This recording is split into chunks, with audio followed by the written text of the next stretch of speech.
కానీ ఈరోజు తోడేళ్ళు కూడా నాకు తెలియదు ఈ గ్రామం. శ్రీనివాస్ సార్ మా ఊరు సార్, మీరు రావాలి అని అంటే ఆయన గారి మీద ఉన్న ప్రేమ గౌరవం కొద్దీ ఈ సమయం నేను మీతో కొన్ని విషయాలు మాట్లాడాలని అక్కడి నుంచి వచ్చాను. కొద్ది సమయమే తీసుకుంటాను, కాకపోతే నేను ఎందుకు వచ్చాను అంటే మీతో కొన్ని విషయాలు పంచుకోవాలని. కాబట్టి దయచేసి నేను మాట్లాడే విషయాలని మీరు గమనించాలని నేను కోరుకుంటున్నాను. ఒకటి, ముందుగా ఈ గ్రామం యొక్క పెద్దలకి, యువతకి, పిన్నలకి, అంబేద్కర్ రైట్స్కి, మహానుభావుడైన అంబేద్కర్ గారి జన్మదినాన్ని ఇంత అద్భుతంగా జరుపుకుంటున్న విధానాన్ని బట్టి, ఆలోచన బట్టి మీ అందరికీ నేను ధన్యవాదాలు తెలియజేస్తున్నాను. ఇక రెండవదిగా, నేను ఈ ఊర్లోకి ఎంటర్ అయిన తర్వాత నేను ఒక టీచర్గా నాకేం తెలుసో నిజం, ఆ నిజం చెప్పడం కరెక్టా, నాకు తెలిసిన నిజాన్ని పక్కన పెట్టి నా ముందు మీకోసం, మీ మెప్పు కోసం మీరు మీ వైపున నాకు నచ్చకపోయినా మాట్లాడటం కరెక్టా? నిజం చెప్పాలి కదా. Thank you very much, love you so much. మొదటిగా ఈ గ్రామంలోకి వచ్చిన తర్వాత, ఎంటర్ అయిన తర్వాత అక్కడ ఒక కొబ్బరికాయ కొట్టమన్నారు. కొబ్బరికాయ కొట్టే సాంప్రదాయం నిజంగా ఎక్కడ మొదలైందో చెప్పాలనిపించింది నాకు. ఇక్కడికి వచ్చిన తర్వాత అంబేద్కర్ విగ్రహానికి పాలు పోయమన్నారు. ఈ పాలు పోసే సాంప్రదాయం ఏంటి, అసలు పాలు పోయటం ఏంటి, దీని గురించి కూడా ఒక 2 మాటలు చెప్పాలనిపించింది నాకు. తర్వాత what is Ambedkar I want to tell. ఆయన ఒక బ్రదర్ మాట్లాడారు, అమ్మా నాన్న నాకు జన్మనిస్తే అంబేద్కర్ నాకు జీవితాన్ని ఇచ్చారు. ఈ భారతదేశంలో పుట్టిన నీకు నాకే కాదు, బ్రాహ్మణుల పిల్లగా పుట్టి దేశ ప్రధానమంత్రిగా ఉన్న ఇందిరాగాంధీ ఒక పబ్లిక్ మీటింగ్ లో మాట్లాడింది ఏంటంటే, అంబేద్కర్ గారి రాజ్యాంగం వల్లనే నేను ఈ రోజు ఈ స్థాయికి వచ్చాను, లేకపోతే నేను ఇక్కడ లేను అని చెప్పింది. ప్రధానమంత్రిని అయ్యాను, గుళ్ళోకి వెళ్ళేదాన్ని కాదు, నన్ను గుళ్ళోకి పంపించాడు ఆయన అంబేద్కర్. చిన్న విషయం కాదు. భారత రాజ్యాంగం అనేది, వాళ్ళు ఇంకో మాట చెప్తున్నాను మీకు, మనం చేతుల్లో పట్టుకున్న బైబిల్స్ కానీ, మనం పెట్టుకున్న భగవద్గీతలు కానీ, లేదా ఖురాన్లు కానీ, మనకి ఇవాళ ఆ పట్టుకునే స్వేచ్ఛ, బయటికి పోయి మాట్లాడే స్వేచ్ఛ ఇవ్వలే. భారత రాజ్యాంగం మాత్రమే మీరు చేసే పనులకి నిరాటంకంగా ఈ రోజు మీరందరూ మంచి బట్టలు వేసుకొని రోడ్డు మీద రావడానికి కారకమైంది భారత రాజ్యాంగం మాత్రమే. అది ఈయనగా రాసింది మాత్రమే. ఇది అర్థం చేసుకొని తీరాలి. ముందుగా నేను ఆ కొబ్బరికాయ కొట్టడం గురించి చెప్తున్నాను. మీకు ఒక విషయం తెలిసే ఉంటుంది, ఈ భారతదేశం అని మనం మాట్లాడుతున్న ఈ దేశం నిజానికి 1947 తర్వాత, ఇంక చెప్పాలంటే 1950లో ఏర్పడింది. అంతకు ముందు ఇది లేదు. మీకు తెలుసా ఇది విషయం? మీరు మాట్లాడితే నేను మాట్లాడను, ఎందుకంటే నేను అందుకు రాలేదు. నేను చాలా స్పష్టంగా చెప్తున్నాను, నాతో 4 వినండి, 5 వినండి. కానీ నేను చెప్పే విషయాలు మీకు పుస్తకాల్లో దొరకనివి, మీరు దీన్ని అధ్యయనం చేయడానికి చాలా కష్టమైనవి. మా జీవిత అనుభవంలో మేము చేసిన అధ్యయనం నుంచి మాట్లాడుతున్నాం. 1950కి ముందు భారతదేశం లేదు అనే విషయాన్ని మీరు ఎవరైనా నమ్ముతారా? అది మీ ఉద్దేశంలోకి వచ్చి ఉండదు కూడా. 1950 కంటే ముందు మీరు జనగణమన వాడుతున్నారా? జనగణమన తెలుసా మీకు? జనగణమనలో ఏముంటుంది? భారత విధాత, పంజాబ, సింధు, గుజరాత, మరాఠా, ద్రావిడ, ఉత్కల, వంగ, ఇవన్నీ భారతదేశం 1950లో ఏర్పడక ముందు రాజ్యాలు. భారతదేశం అని మనం చెబుతున్న ఈ దేశంలో దానికి 1950 కంటే ముందు, లేదా అంతకంటే ముందు ఇక్కడ ఉన్న చిన్న చిన్న రాజ్యాలవి. అక్కడ దానికి రాజులు ఉన్నారు. ఒక రాజ్యం ఇంకో రాజ్యానికి వేరు. అవన్నీ అంతకుముందు దేశాలుగా పిలువబడ్డాయి. ఈ దేశాలుగా పిలువబడ్డ అనేక ముక్కలతో కూడిన ఈ దేశాలుగా పిలువబడ్డ దాన్ని బ్రిటిష్ వాళ్ళు పరిపాలించి వెళ్ళిన తర్వాత 16 ప్రావిన్సీల్ని బ్రిటిష్ వాళ్ళు సంస్థానాలుగా చేసిన తర్వాత వాళ్ళని బాబాసాహెబ్ అంబేద్కర్, తర్వాత ఆనాటి కాలంలో స్వతంత్ర సమర యోధులు, ముఖ్యంగా బాబాసాహెబ్ అంబేద్కర్ చాలా స్పష్టంగా చెప్పారు, మా దేశాన్ని మేము పరిపాలించుకుంటాం, మీరు ఉండి పరిపాలించిన అవసరం లేదు, మీరు వెళ్ళిపోండి అని చెప్పారు. అలా చెప్తున్న దశలో ఆ తర్వాత ఏర్పడింది, వాళ్ళు వెళ్ళిపోయిన తర్వాత ఏర్పడింది 1950లో దీనికి భారతదేశం అనే పేరు పెట్టారు. ఇదంతా మీకు ఇంకోటి తెలిసి ఉంటుంది, తెలంగాణ పోరాట ఉద్యమాలు మీకు తెలిసి ఉంటాయి. ఇప్పుడు మనం ఏదైతే మాట్లాడుతున్నామో ఈ హైదరాబాద్ సంస్థానం మనకు స్వాతంత్రం ఎప్పుడు వచ్చింది? 1947 కదా. భారతదేశం మొత్తానికి వచ్చిందా, కొంత భాగానికి వచ్చిందా? 1947లో భారతదేశంలో హైదరాబాద్ సంస్థానం కలపబడలేదు, గుర్తుపెట్టుకోండి. ఇవన్నీ చాలా క్లియర్ కట్ గా పుస్తకాల్లో మనకి అర్థమయ్యేటట్టుగా రాయబడలేదు. ఆ చదువులు మన పుస్తకాలు పెట్టలేదు. పెడితే మీరు ఇలా ఉండరు, మీరంతా ఒక నిప్పు కణికల్లాగా తయారవుతారు. నిజాలు మీకు తెలిస్తే మీరు కొబ్బరికాయ కొట్టరు, పాలు పారబోయరు. ఒక మహానుభావుడు అంటాడు, నా దేశంలో తాగవలసిన పాలు నదుల్లోనూ తలల మీద, విగ్రహాల మీద, ఫోటోల మీద పోస్తారు. పారబోయవలసిన ఆవు మూత్రాన్ని ప్రసాదంగా తాగుతారు. ఇది నా దేశ దౌర్భాగ్యం. తాగవలసిన పాలని, పోషకాహారాలున్న పాలని తలల మీద, విగ్రహాల మీద లేదా నదుల్లోనూ పారబోస్తారు. పారబోయవలసిన ఆవు మూత్రాన్ని ప్రసాదం అని భావించి, చాలా గొప్పదని భావించి దాన్ని వెనకబట్టుకొని తాగుతారు. ఇది నా దేశ దౌర్భాగ్యం. నా దేశ ప్రజలు అంధకారంలో, ఈ మూఢత్వంలో మగ్గినన్ని రోజులు నా దేశ ప్రజలకి నేనేమిచ్చానో అర్థం కాదంటాడు ఈ మహానీయుడు. ఇది వాస్తవం. ఇదే బిందెడు పాలని ఇక్కడ ఉన్న పసిబిడ్డలందరికీ తలా ఒక గ్లాస్ ఇస్తే నేను చాలా సంతోషపడేవాడిని. నిజం చెప్తున్నాను. ఈ పూటకు ఒక ఆహారం అంటే ఒక బలమైన పౌష్టికాహారం వాళ్ళకి అందేది. నేలపాలైనా ఆ తల మీద నుంచి రాలిన ఈ పాలని అంబేద్కర్ గారి ఆత్మ క్షోభిస్తూ ఉంటుంది. నేను సత్యం చెప్పాలి కాబట్టి చెప్తున్నాను, అర్థం చేసుకోండి నా ప్రియమైన బిడ్డలారా. ఇక కొబ్బరికాయ గురించి చెప్తున్నాను, ఇది కూడా చెప్పాల్సిందే, అర్థం అవ్వాలి. మన భారతదేశం అని ఇప్పుడు నేను మాట్లాడాల్సి వస్తుంది, కానీ అప్పుడు దేశం కాదు ఇదంతా. ఈ భూమి మీద నివసించిన ఈ మూల నివాసుల్ని క్రీస్తుపూర్వం 1750 సంవత్సరంలో నియర్లీ నుంచి క్రీస్తుపూర్వం 1350 సంవత్సరాల దాకా, అంటే కనీసం 400 ఏళ్ళు ఇక్కడ ఉన్న మూల నివాసులని, ఇక్కడ ఉన్న ప్రజలు, మనం మూల నివాసులం. అప్పుడు కులాలు లేవు, మతాలు లేవు, ఇంకా ఏం వర్గాలు లేవు. మనమంతా ఒకే జాతి, ఒకే తల్లి ఆరిజిన్ నుంచి, ఒకే తల్లిదండ్రుల నుంచి వచ్చిన ఆరిజిన్ నుంచి వచ్చిన బిడ్డలం. ఇక్కడ ఉన్న వాళ్ళు అందరం మూల నివాసులం, మనమంతా ఒకటే. సో ఈ మూల నివాసుల్ని క్రీస్తుపూర్వం 1750 నుంచి 1150 వరకు మధ్య ఆసియా నుంచి దండెత్తుకొచ్చిన ఒక సమూహం పశువులని తోలుకుంటూ వచ్చి, పశుకాపరులుగా వచ్చి, పశుపతులను పిలిచేవాళ్ళు. వాళ్ళని పిలిచి వచ్చి వాళ్ళ దగ్గర బాణాలు, వాళ్ళ దగ్గర గుర్రాలు ఉండేవి. మన దగ్గర గుర్రాలు ఇంకా అప్పుడు మచ్చికలో లేవు. దాంతో వీళ్ళని జయించి, వీళ్ళని ఓడించి, వీళ్ళని దాసులుగా చేసుకుని వాళ్ళ ఆధిపత్యం అలా కొనసాగించడానికి, ఇప్పుడు నేను వచ్చి జయించి మిమ్మల్ని అందరూ దాసులు చేస్తున్నాను అనుకోండి, మిమ్మల్ని నేను అందరినీ జయించి మీలో దగ్గర వాళ్ళని నేను చంపి, లేదా నేను మిమ్మల్ని బానిసలుగా చేసుకుంటే మీరు నన్ను ఎలా చూస్తారు? అవకాశం వచ్చినప్పుడు నన్ను చంపడానికి చూస్తారు. మీ బలం కంటే నా బలం ఎక్కువ ఉన్నప్పుడు నా చేతులు మీరు చచ్చిపోతారు, మీ బలం నాకంటే పెరిగినప్పుడు మీ చేతులు నేను చచ్చిపోతాను. ఇది నిజమే కదా? కాబట్టి ఈ దేశ మూల నివాసుల్ని జయించిన తర్వాత మధ్యాసియా నుంచి వచ్చిన ఆర్యులు ఏం చేశారంటే, ఇక్కడ వాళ్ళందరినీ బానిసలు పెట్టి, వీళ్ళు కండలు తిరిగిన యోధులు, వీళ్ళకి సరైన భోజనం కానీ, సరైన జ్ఞానం కానీ, నా తండ్రిని వీడ చంపడం తెలిస్తే, నా తాతని వీడ చంపడం చేస్తే వాడిని ఊరుకుంటాడా? మనోడు ఊరుకోడు. కాబట్టి వీళ్ళకి జ్ఞానం అందకూడదు, వీళ్ళకి సరైన భోజనం అందకూడదు, అంటే ఆస్తుల మీద వీళ్ళకి హక్కు ఉండకూడదు, జ్ఞానం అందకూడదు, చదువు వీళ్ళకి ఉండకూడదు, వీళ్ళు ఆయుధం పట్టకూడదు, పడితే ఏ రోజైనా మళ్ళీ తిరిగి నన్ను చంపుతారు. కాబట్టి ఈ మూడింటిని నిషేధించి దాదాపు ఇక్కడ 4 అంటే క్రీస్తుపూర్వం 1500 నుంచి మొదలు పెడితే క్రీస్తుపూర్వం 600 దాకా వీళ్ళు ఒక వ్యవస్థని రూపొందించారు. దీన్ని ఈ కాలంలో ఇక్కడ 4 వేదాలని వాళ్ళు రూపొందించారు. ఈ 4 వేదాలను రూపొందించిన క్రమంలో ఏర్పడ్డదే ఇక్కడ ఉన్న సాంప్రదాయాలు, మతాలు అన్ని. దాంట్లో ఇక్కడ ఉన్న మతం అని చెప్పబడింది.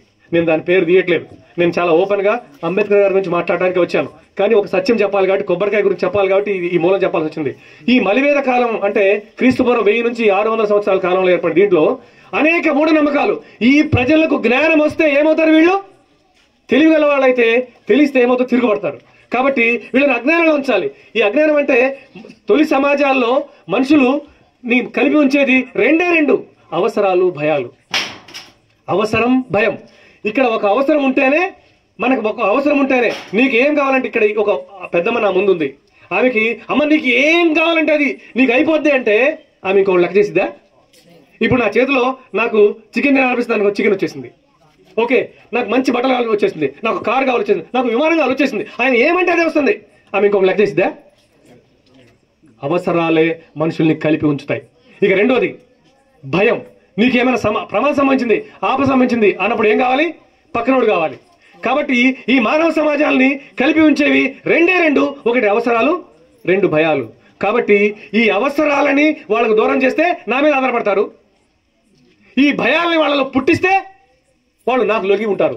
కాబట్టి ఈ భయాలలో భాగంగా పుట్టుకొచ్చినవే ఈ మూఢనమ్మకాలు, దేవుళ్ళు, దెయ్యాలు, కల్పనలు, ఇవన్నీ కూడా.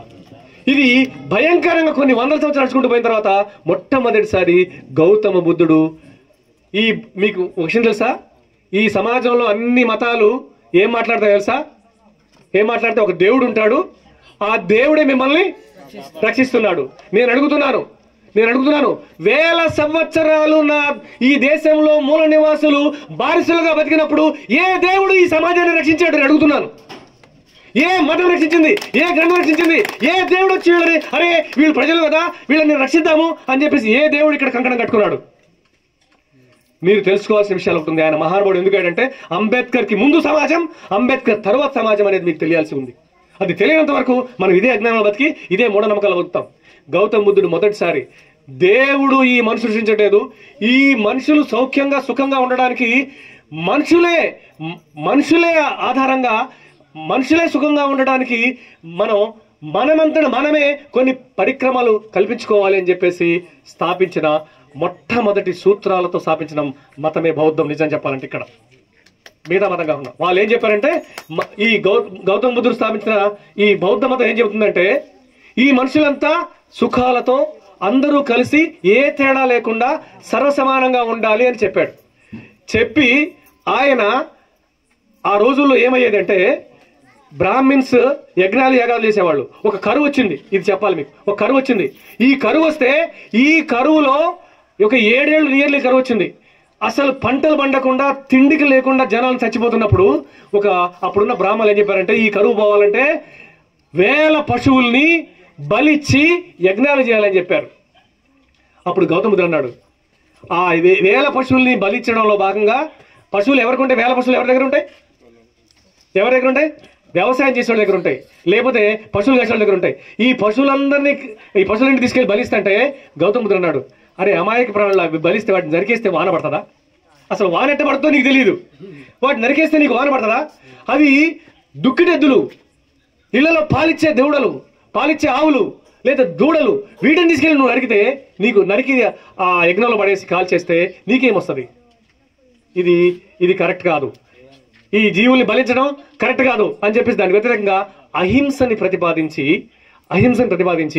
ఆయన ఒక కొత్త సిద్ధాంతం తీసుకొచ్చి, ఈ యజ్ఞాలు యాగాదులు తిండి పెట్టవు, కరువు వస్తే ఈ కరువుకు ప్రత్యామ్నాయంగా వేరే ఆహారాన్ని ఎలా సృష్టించుకోవాలో ఆలోచించండి, అలా కాకుండా ఇలా కాదని చెప్పేసి ఆయన ఒక సిద్ధాంతం తీసుకొస్తే, ఆయన ఎప్పుడైతే అహింస చెప్పాడో ఆ అహింస సిద్ధాంతాన్ని పట్టుకొని మౌర్య చక్రవర్తి సామ్రాట్ అశోకుడు ఆ తర్వాత కళింగ యుద్ధం తర్వాత మార్పు చెంది సుభిక్షంగా ఈ దేశాన్ని పరిపాలించడం మొదలు పెడితే, ఆ తరువాత ఆ అశోక చక్రవర్తి కాలంలో పని చేసేవాళ్ళు, అంత ముందాక ఏమైంది, బ్రాహ్మణులు పని చేయాల్సిన అవసరం లేదు, వాళ్ళు పూజలు చేస్తే ఈ సమాజం నుంచి వచ్చిన డబ్బులంతా వాళ్ళ కిందకి వెళ్ళిపోవాలి, అగ్రహారాలు వాళ్ళ కిందకి వెళ్ళిపోవాలి.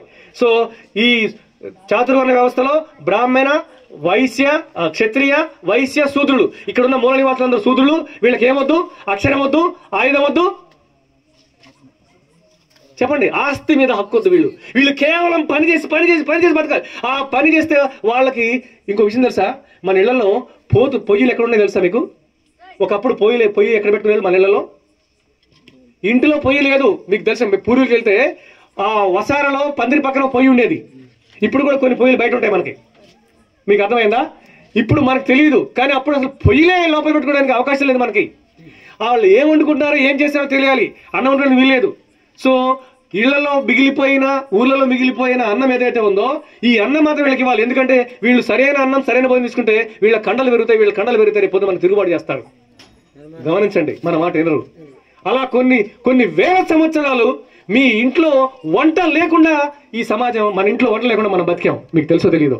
సూదులంతా మానవాదిగలు, లేకపోతే వీళ్ళు అంటారని వాళ్ళు కాదు.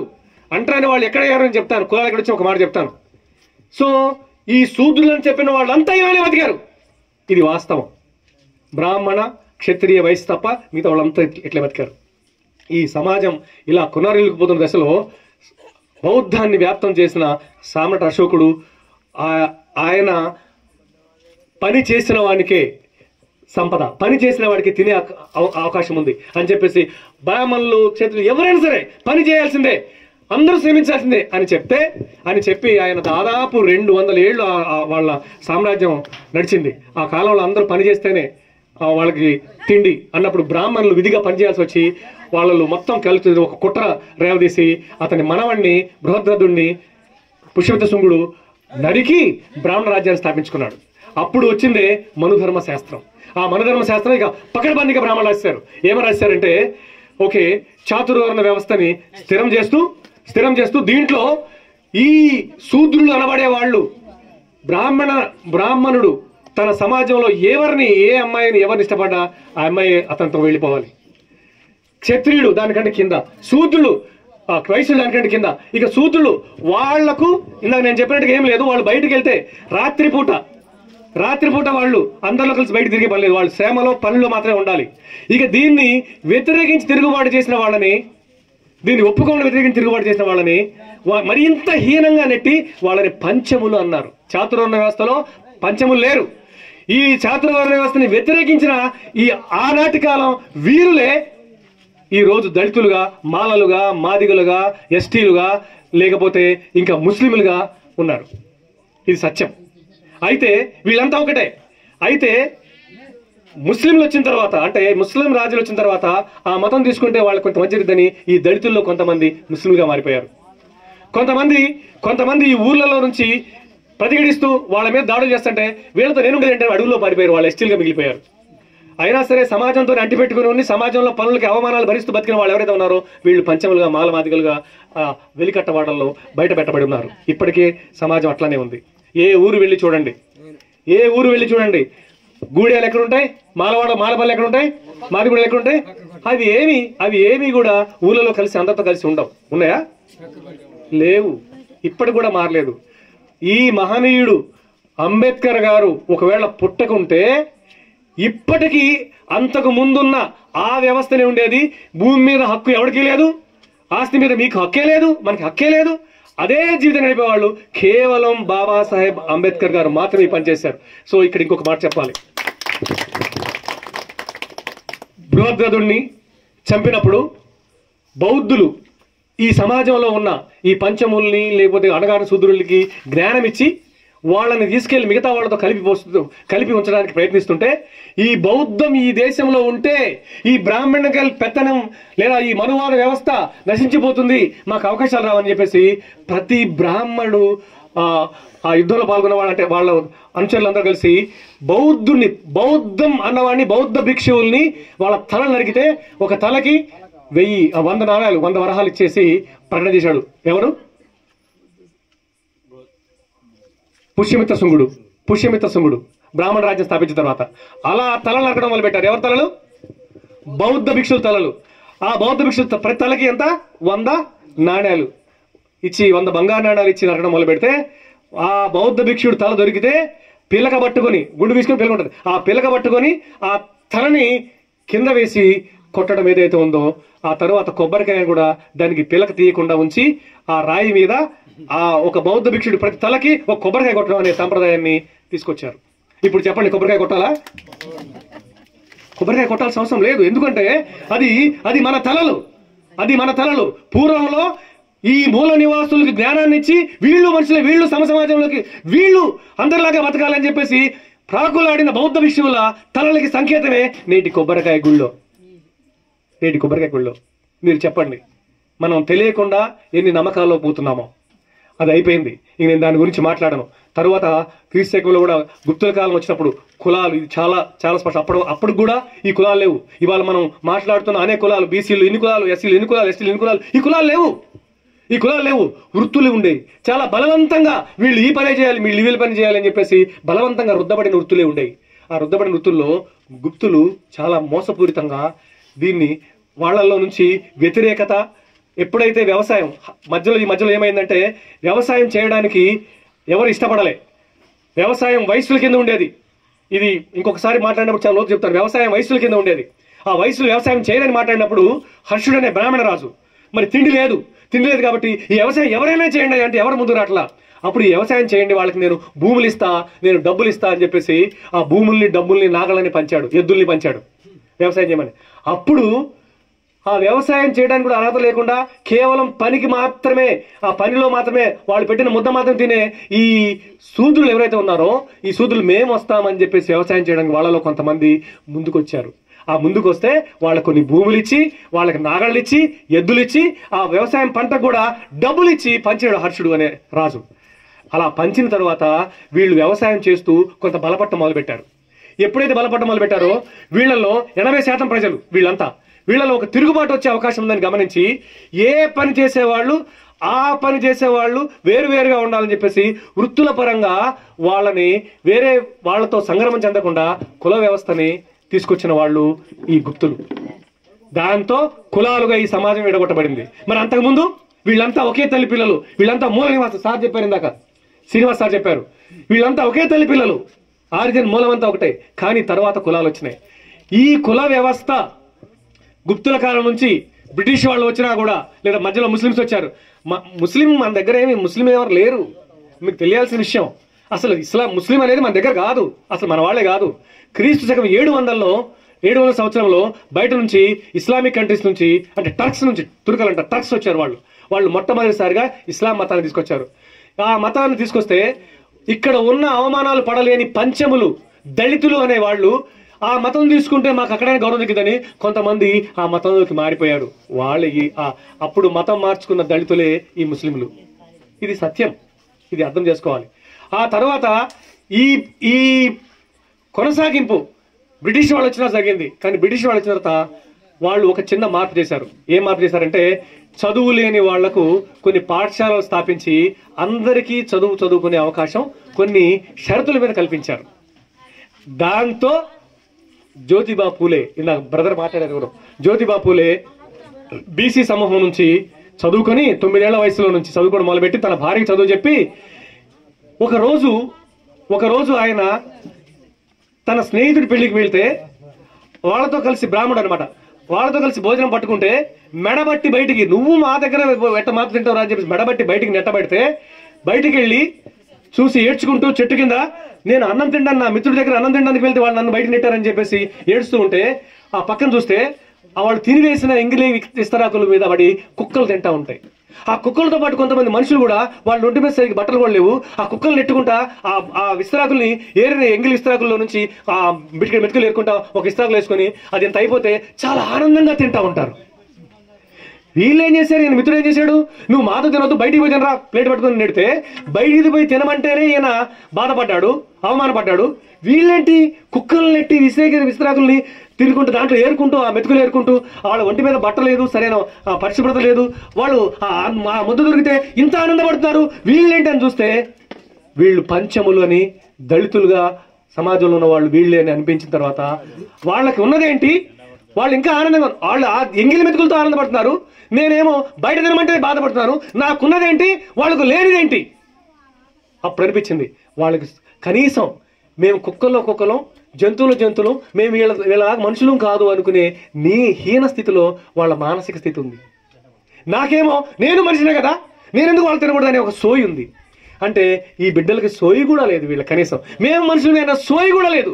కాబట్టి అప్పుడు అనిపించింది జ్యోతిబా పూలేకి, ఆయన ఎందుకు మహానుభావుడు అయ్యాడంటే, జ్యోతిబా పూలే ఈ సోయి లేని సమాజానికి చదువు ద్వారా నేను సోయి కల్పిస్తాను, మేము మనుషులమే అనే ఒక ఆత్మ గౌరవాన్ని వీళ్ళకి తీసుకొస్తానని మొదలుపెట్టాడు. మొట్టమొదటి పాఠశాల ఈ దేశంలో, మొట్టమొదటి పాఠశాల పెట్టి ఈ దళితులకి శూద్రులకి చదువు చెప్పిన అద్భుతమైన మహనీయుడు. అందుకే బాబాసాహెబ్ గారు ఆయన్ని తన గురువుగా భావించారు. అలా ఆయన అనుకున్నారు, బానిసలు ఎవరు అంటే శూద్రులు, ఈ బానిసలకే బానిస స్త్రీలు. కాబట్టి నా జీవితం అంతా ఈ బానిసలు ఉన్న ఈ శూద్రులకి, ఈ పంచములకి, ఈ స్త్రీలకి చదువు చెప్పడం కోసమే నేను అర్పిస్తానని ఆయన జీవితం అంతా అదే పని చేశారు. అందుకే ఆయన తొలి అద్భుతమైన ఈ సామాజిక నిర్మాణ సంఘ సంస్కర్త జ్యోతిబా పూలే. దీన్ని అర్థం చేసుకోవాలి.